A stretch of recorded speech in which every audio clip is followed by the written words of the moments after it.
സുഹൃത്തുക്കളെ, വീണ്ടും എൻ്റെ പഴയ നാടായിട്ടുള്ള തൃക്കലങ്ങോട്, ഞാൻ നേരത്തെ പറഞ്ഞ പോലെ തന്നെ 28 വയസ്സ് വരെ ഞാൻ ജീവിച്ച തൃക്കലങ്ങോട് ഗ്രാമപഞ്ചായത്തിലെ സ്ഥാനാർത്ഥികളെക്കുറിച്ച് തന്നെയാണ് പറയുന്നത്. 1, 2, 3 വാർഡുകളിൽ ഞാൻ പറഞ്ഞു കഴിഞ്ഞു.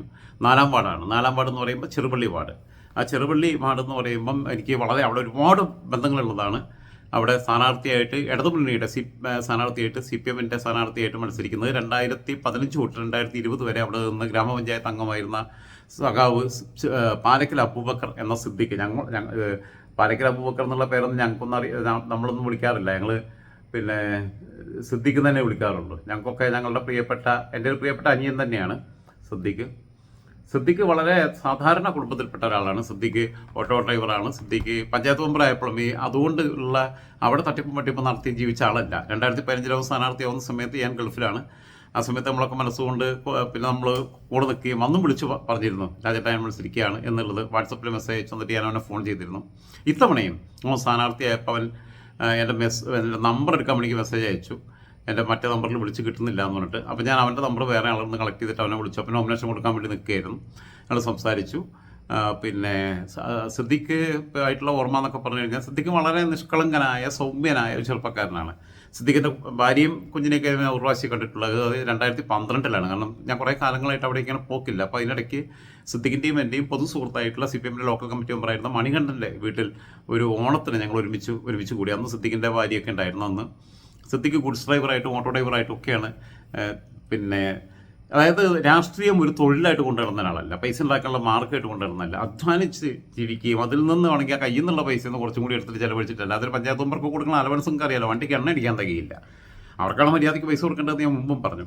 അങ്ങനെ രാഷ്ട്രീയ പ്രവർത്തനം നടത്തിയിട്ടുള്ള ആളാണ്. 2015 തൊട്ട് 20 വരെ അവിടുത്തെ പഞ്ചായത്ത് മെമ്പറായിരിക്കുന്ന സമയത്ത് ഞാൻ 16 ഗൾഫ് പ്രവാസം അവസാനിപ്പിച്ച് 2017 ചുങ്കത്തറയിൽ താമസിക്കുന്ന സമയത്ത് അവനൊരു ദിവസം വിളിച്ചിട്ട് ആ സമയത്ത് ഈ കവുങ്ങൊക്കെ പിന്നെ അടയ്ക്കാത്തോട്ടമൊക്കെ പാട്ടത്തിനെടുക്കുകയും ഒക്കെ ചെയ്യുന്ന പരിപാടികളൊക്കെ ഉണ്ടായിരുന്നു സൈഡായിട്ട്. വണ്ടിക്കും അവന് തന്നെ കുടിച്ചു ഉള്ളതുകൊണ്ട് സൗകര്യമായിരുന്നു.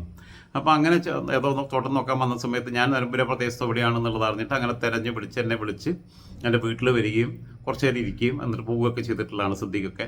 ഞാൻ പറയല്ലോ, സ്വന്തം അനിയനെ പോലെയുള്ളതാണ് സിദ്ദിഖ് എന്നുള്ളതല്ല. ആ പ്രദേശത്തുള്ള ഒരുപാട് ആൾക്കാർ, സുലൈ എൻ്റെ കൂടെ പിന്നെ പാർട്ടി ലോക്കൽ കമ്മിറ്റിയിൽ ഉണ്ടായിരുന്നതാണ്. എന്നെക്കാളും മൂത്തതാണ്. സുലൈയുടെ മകന് ഇപ്പോൾ സുഖമില്ലാണ്ടിരിക്കുക.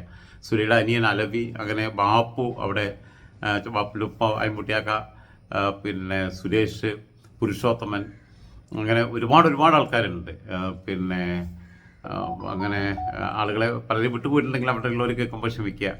ഒരുപാട് പേരുണ്ട്. ഒരുപാട് ആളുകളുമായിട്ടുള്ള ഓർമ്മകളും അനുഭവങ്ങളും ഒക്കെ ആ നാടുമായിട്ട് ഒരുപാടുള്ളതാണ്. സിദ്ദിഖിനെ പോലെ ഒരാൾ 5 വർഷം അവിടെ പഞ്ചായത്ത് മെമ്പറായിരുന്നപ്പോൾ സിദ്ദിഖിൻ്റെ ഒരു രീതിയിലുമുള്ളൊരു ആക്ഷേപം സിദ്ദിഖിനെതിരെ വന്നിരുന്നില്ല എന്നുള്ളതാണ് ഏറ്റവും പ്രധാനപ്പെട്ട കാര്യം.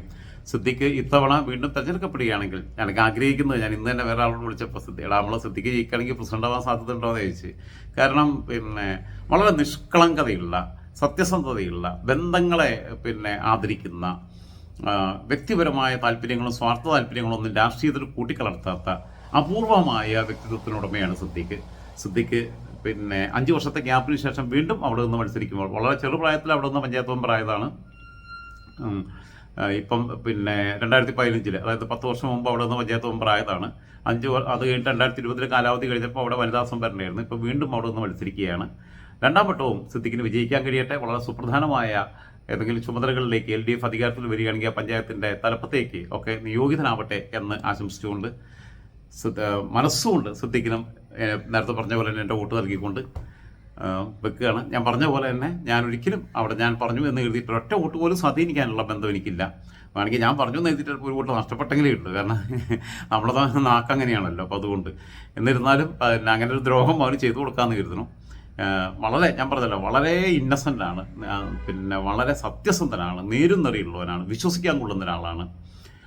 ഒരു വിഷയത്തിനകത്ത് ഇടപെട്ടാൽ സത്യത്തിൻ്റെ കൂടെ ഏതറ്റം വരെയും എന്തൊക്കെ നഷ്ടം വന്നാലും കൂടെ നിൽക്കുന്ന ത്യാഗമനസ്ഥതയുള്ള ഒരാളാണ്.